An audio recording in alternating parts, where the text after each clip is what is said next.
Hello दोस्तों, Indian civil services हमारे इस यूट्यूब चैनल में आप सबका बहुत बहुत स्वागत है। दोस्तों, आज हम आप सबके लिए संयुक्त राष्ट्र संघ के बारे में विस्तृत जानकारी लेकर हाजिर हुए हैं। दोस्तों, जैसा कि आप सब जानते हैं, हम आप सबके लिए प्रतिदिन आईएएस, पीसीएस, आईएफएस व अन्य कॉम्पिटिटिव एग्जाम के लिए एक नया टॉपिक लेकर हाजिर होते रहते हैं, जो कि आपके आने वाले एग्जाम के लिए अति महत्वपूर्ण होते हैं। तो दोस्तों, इसी कड़ी में आज हम आप सबके सामने संयुक्त राष्ट्र संघ, जिसे इंग्लिश में यूनाइटेड नेशंस कहा जाता है, इसके बारे में विस्तृत जानकारी लेकर हाजिर हुए हैं।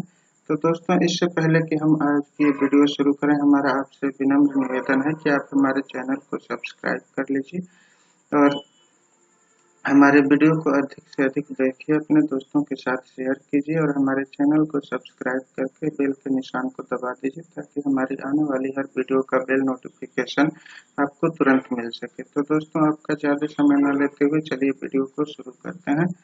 तो दोस्तों, बात कर लेते हैं संयुक्त राष्ट्र संघ की। दोस्तों,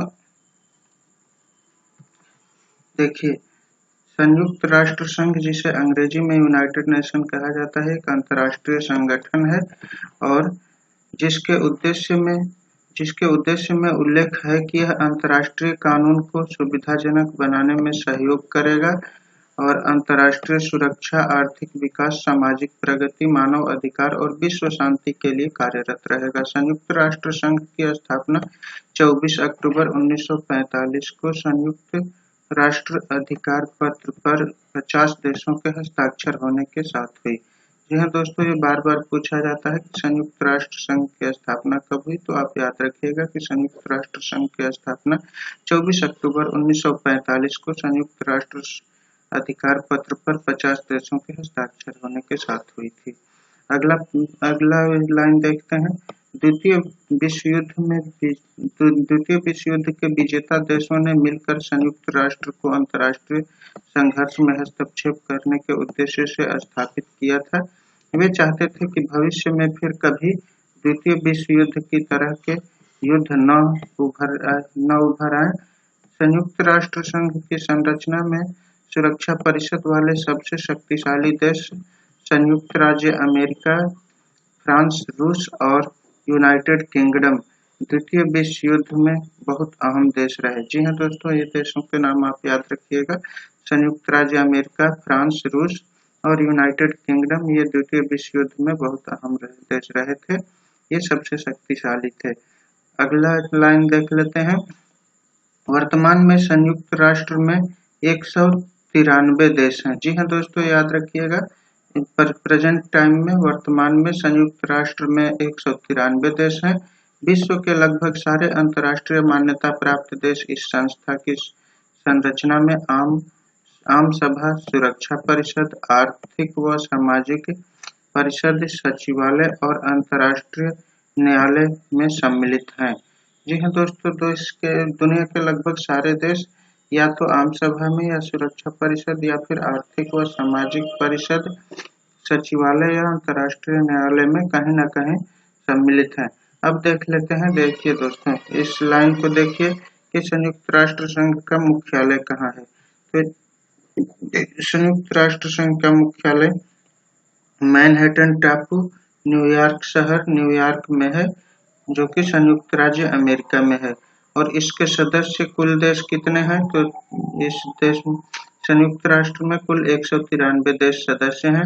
और इसके अधिकारी की अगर हम बात करें तो इसमें अरबी, चीनी, अंग्रेजी, फ्रांसी, रूसी और स्पेनी, ये इन देशों के अधिकारी होते हैं। और अध्यक्ष की अगर हम बात करें, महासचिव, तो ये जो है एंटोनियो गुटेरेस हैं। और इसका अगर जो है वेबसाइट की बात करें तो वेबसाइट इसकी www.un.org है। दोस्तों, आइए वीडियो में आगे बढ़ते हैं और बात करते हैं, आगे देखते हैं इसमें क्या है। अब बात कर लेते हैं संयुक्त राष्ट्र संघ के इतिहास की। संयुक्त राष्ट्र संघ का इतिहास देख लेते हैं। प्रथम विश्व युद्ध के बाद 1929 में राष्ट्र संघ का गठन किया गया था।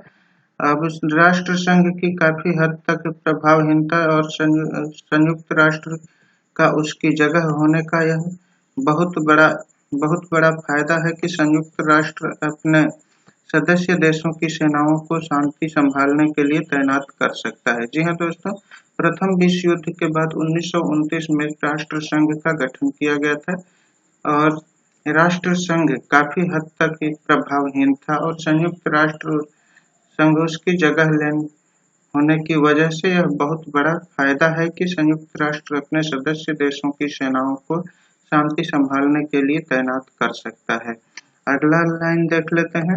संयुक्त राष्ट्र के बारे में विचार पहली बार द्वितीय विश्व युद्ध के दौरान उभरे थे। द्वितीय विश्व युद्ध में विजयी होने वाले देशों ने मिलकर कोशिश की कि वे इस संस्था की संरचना, सदस्यता आदि के बारे में कुछ निर्णय कर पाए। 24 अप्रैल, अब बात कर लेते हैं, अगली लाइन में देखते हैं क्या है।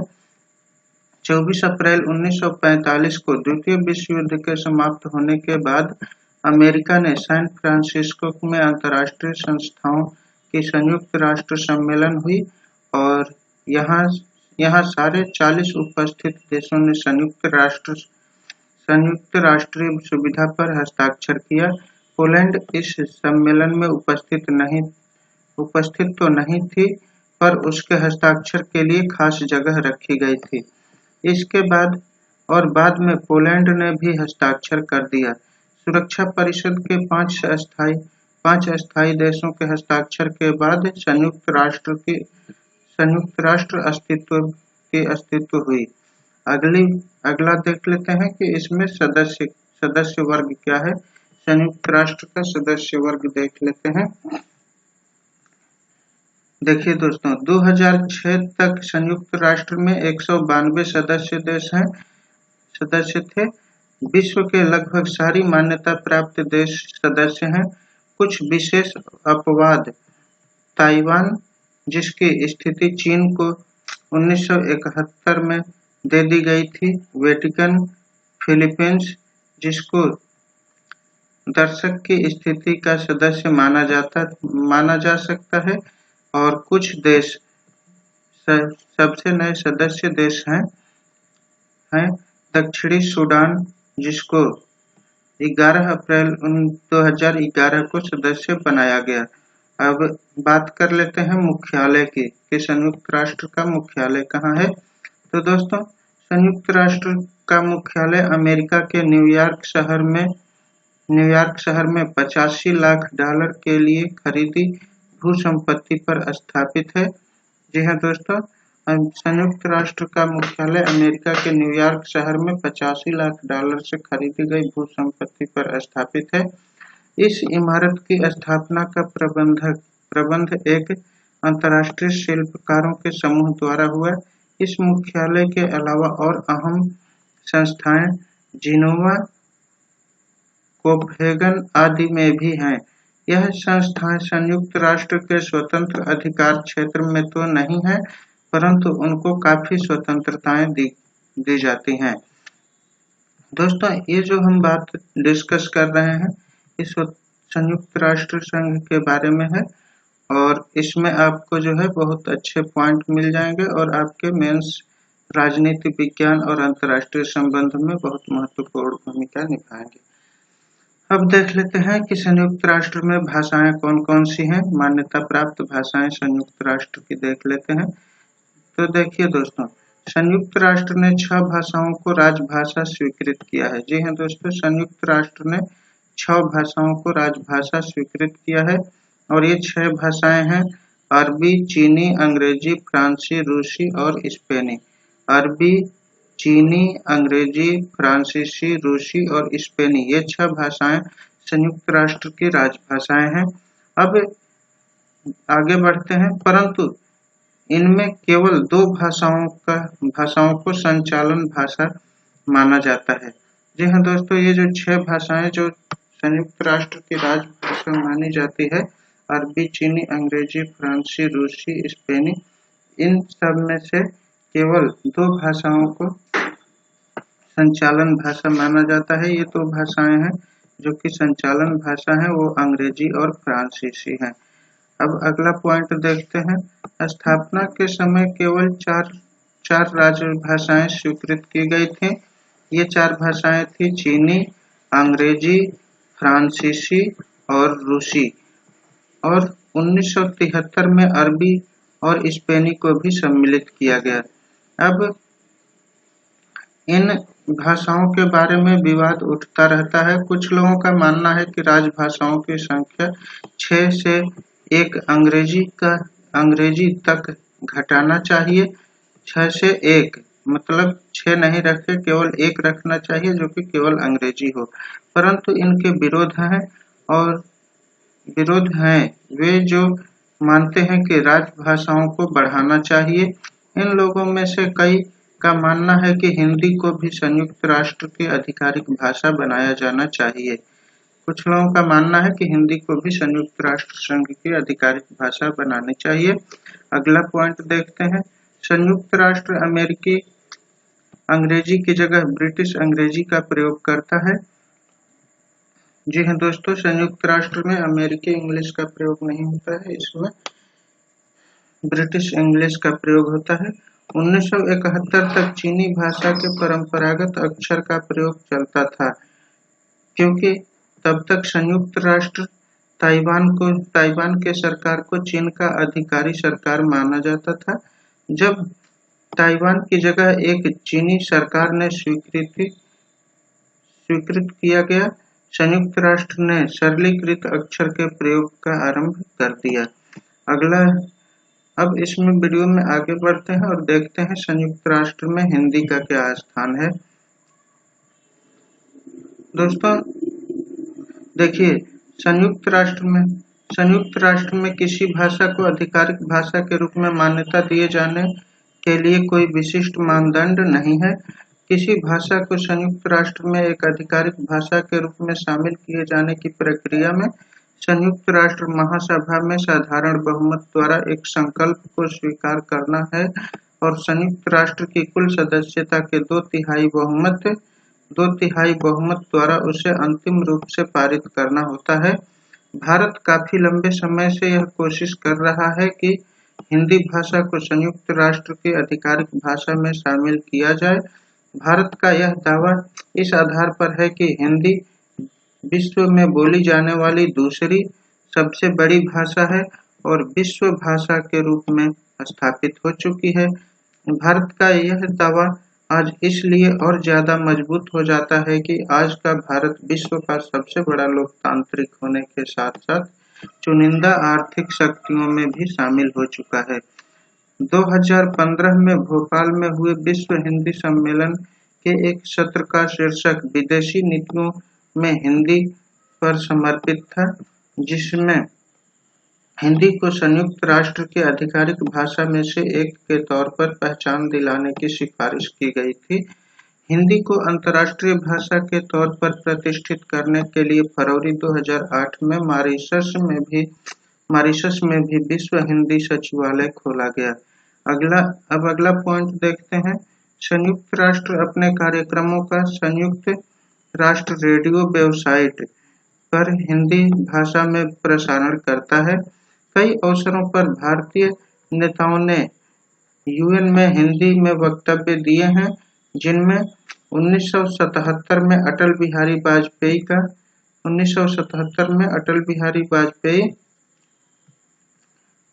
जी हाँ दोस्तों, 1977 में अटल बिहारी वाजपेयी का हिंदी में भाषण। जी हाँ दोस्तों, अटल बिहारी वाजपेयी जी ने जो भारत के प्रधानमंत्री थे 1977 में यूनाइटेड नेशन में भाषण दिया था हिंदी में भाषण। सितंबर 2014 में 69वीं संयुक्त राष्ट्र महासभा में प्रधानमंत्री नरेंद्र मोदी का वक्तव्य। सितंबर 2015 में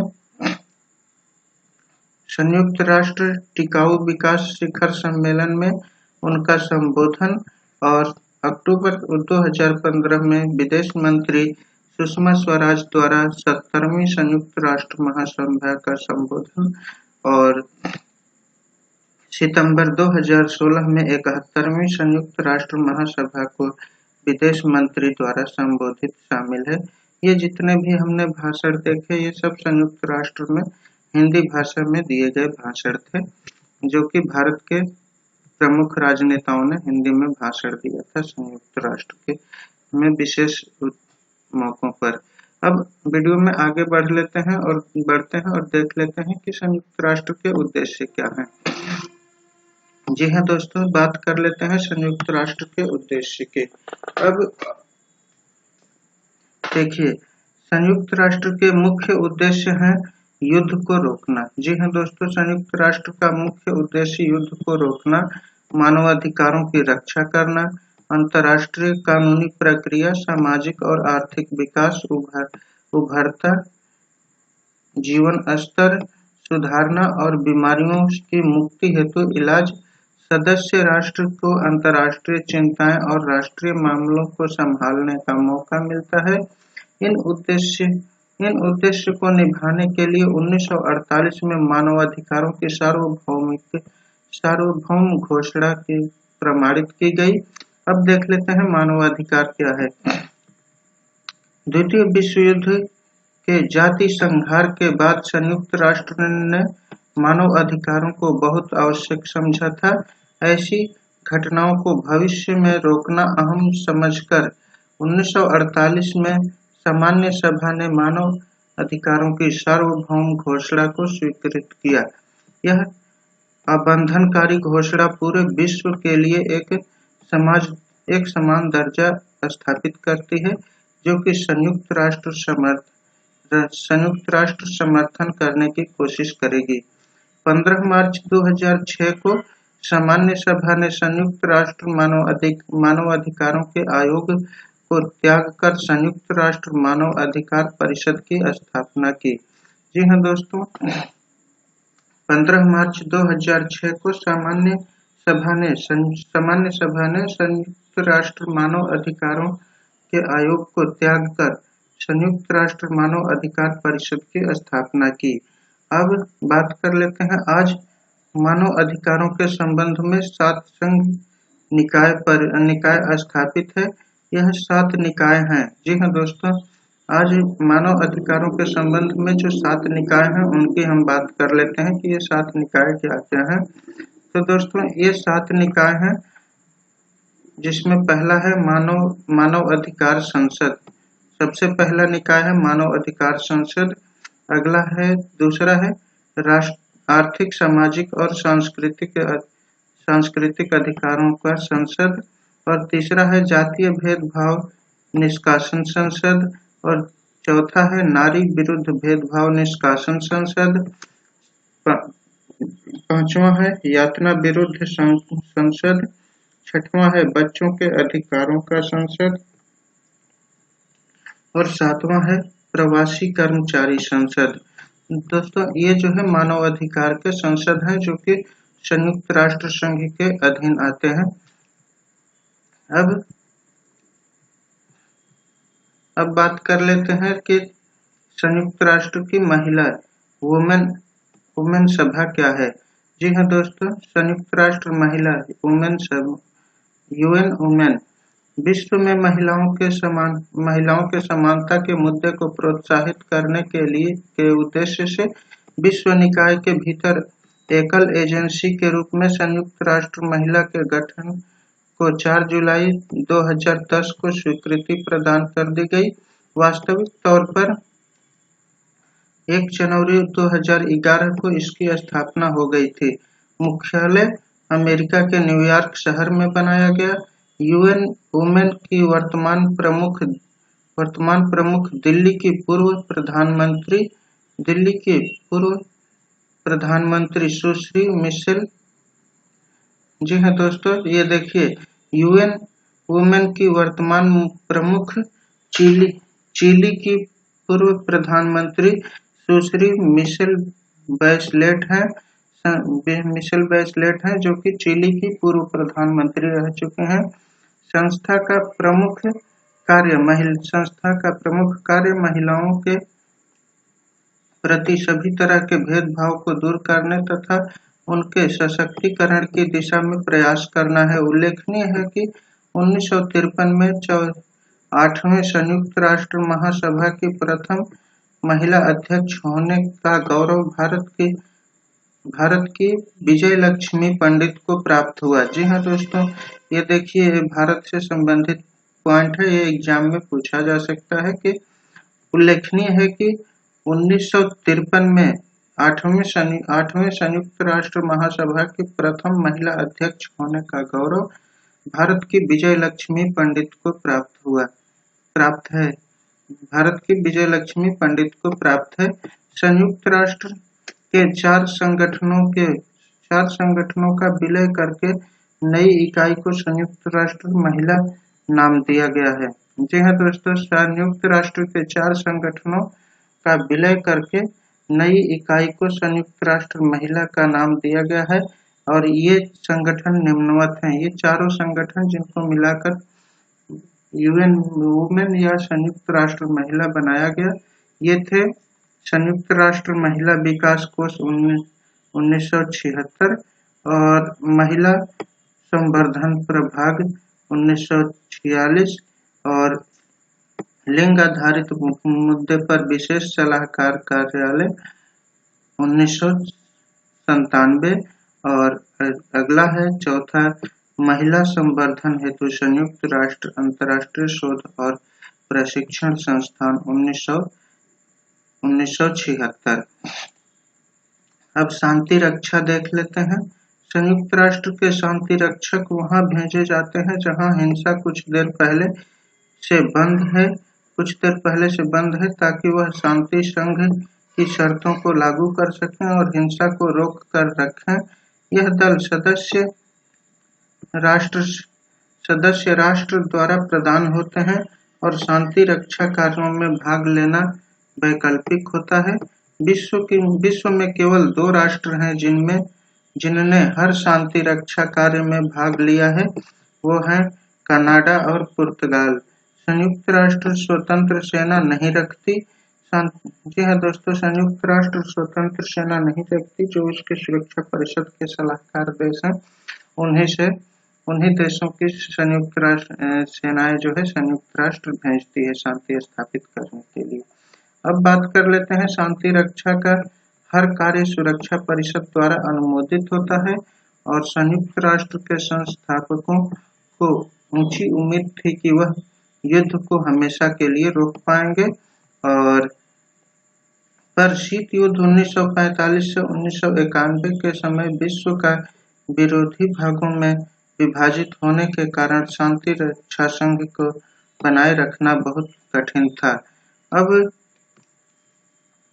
देख लेते हैं दोस्तों कि संयुक्त राष्ट्र की स्वतंत्र संस्थाएं कौन सी हैं। संयुक्त राष्ट्र की स्वतंत्र संस्थाओं की बात कर लेते हैं। जी हाँ दोस्तों, बात कर लेते हैं संयुक्त राष्ट्र की स्वतंत्र संस्थाओं के बारे में। अब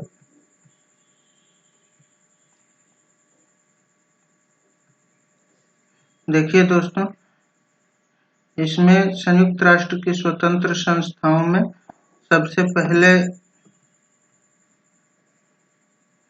देखिए इसको जो है खाद्य एवं टोटल जो है 17 संस्थाएं हैं जो संयुक्त राष्ट्र की स्वतंत्र संस्थाएं हैं।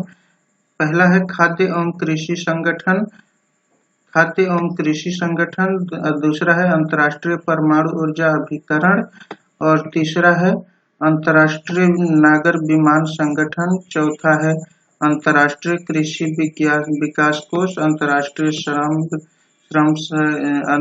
श्रम संघ, अंतर्राष्ट्रीय सागरीय संगठन, अंतर्राष्ट्रीय मॉनेटरी फंड और अंतर्राष्ट्रीय दूरसंचार संघ।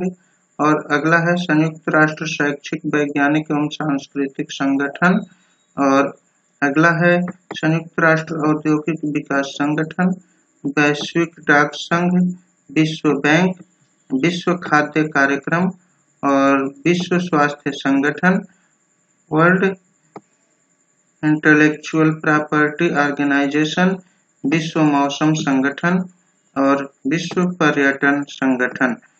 तो दोस्तों, अब आइए वीडियो में आगे बढ़ते हैं और देखते हैं आगे क्या है संयुक्त राष्ट्र संघ में। तो दोस्तों, इसके अलावा संयुक्त राष्ट्र संघ में है अंतर्राष्ट्रीय परमाणु ऊर्जा एजेंसी, देखिए, संयुक्त राष्ट्र संघ के अपने कई कार्यक्रमों और एजेंसियों के अलावा 14 स्वतंत्र संस्थाओं से इसकी व्यवस्था गठित होती है। स्वतंत्र संस्थाओं में विश्व बैंक, अंतर्राष्ट्रीय मुद्रा कोष, विश्व स्वास्थ्य संगठन शामिल है। इसका इनका संयुक्त राष्ट्र के साथ सहयोग समझौता है। संयुक्त राष्ट्र संघ की अपनी कुछ संस्थाएं और कार्यक्रम हैं और इनको हम देख लेते हैं। पहला है अंतर्राष्ट्रीय परमाणु ऊर्जा एजेंसी। ये वियना में स्थित एजेंसी परमाणु निगरानी का काम करती है। और अगला है अंतर्राष्ट्रीय अपराध आयोग। यह हेग में स्थित है। हेग में स्थित यह आयोग पूर्व यूगोस्लाविया में युद्ध अपराध में संदिग्ध लोगों पर मुकदमा चलाने के लिए बनाया गया था, अंतर्राष्ट्रीय अपराध आयोग। और अगला है संयुक्त राष्ट्र बाल कोष यूनिसेफ। यह बच्चों के स्वास्थ्य, शिक्षा और सुरक्षा की देखरेख करता है। और अगला है संयुक्त राष्ट्र विकास कार्यक्रम यूएनडीपी। यह गरीबी कम करने, आधारभूत ढांचे के विकास और प्रजातांत्रिक प्रशासन को प्रोत्साहित करने का काम करता है। और अगला है संयुक्त राष्ट्र व्यापार और विकास सम्मेलन। यह संस्था व्यापार, निवेश और विकास के मुद्दों से संबंधित उद्देश्य को लेकर चलती है। अगला है संयुक्त राष्ट्र आर्थिक और सामाजिक परिषद। यह संस्था सामान्य सभा को अंतर्राष्ट्रीय आर्थिक एवं सामाजिक सहयोग एवं विकास कार्यक्रम में सहायता एवं सामाजिक समस्याओं के माध्यम से अंतर्राष्ट्रीय शांति को प्रभावी बनाने में प्रयासरत है। अगला है संयुक्त राष्ट्र शिक्षा, विकास और सांस्कृतिक परिषद। पेरिस में स्थित इस संस्था का उद्देश्य शिक्षा, विज्ञान और संचार के माध्यम से शांति और विकास का प्रसार करना इसका उद्देश्य है। अगला है संयुक्त राष्ट्र पर्यावरण कार्यक्रम यूएनईपी। नैरोबी में स्थित इस संस्था का काम पर्यावरण की रक्षा करना और पर्यावरण को बढ़ावा देना है। अगला है संयुक्त राष्ट्र राजदूत। इसका काम शरणार्थियों के अधिकारों और उनके कल्याण की देखरेख करना है। यह जिनीवा में स्थित है। अगला है विश्व खाद्य कार्यक्रम। भूख के विरुद्ध लड़ाई के लिए बनाई गई यह प्रमुख संस्था है। इसका मुख्यालय रोम में स्थित है। और अगला पॉइंट है अंतर्राष्ट्रीय श्रम संघ। अंतर्राष्ट्रीय आधारों पर मजदूरों तथा श्रमिकों के हितों की रक्षा के लिए यह नियम बनाता है। दोस्तों, ये था हमारा आज का वीडियो जो कि संयुक्त राष्ट्र संघ और उसके संस्थाओं पर आधारित था। दोस्तों, यह ज्ञान से परिपूर्ण वीडियो यहीं संपन्न होता है। दोस्तों, हमारी ये वीडियो आपको कैसी लगी हमें कमेंट करके जरूर बताइएगा और आप हमारे चैनल को सब्सक्राइब कर लीजिए ताकि हमारे आने वाली हर वीडियो का बेल नोटिफिकेशन आपको तुरंत मिल सके और आप हमारी वीडियो सबसे पहले देख सकें। तो दोस्तों, इसी के साथ हमारी ये वीडियो यहीं संपन्न करने की हमें इजाजत दीजिए। मिलेंगे आपसे अगले वीडियो में, तब तक के लिए नमस्कार, जय हिंद।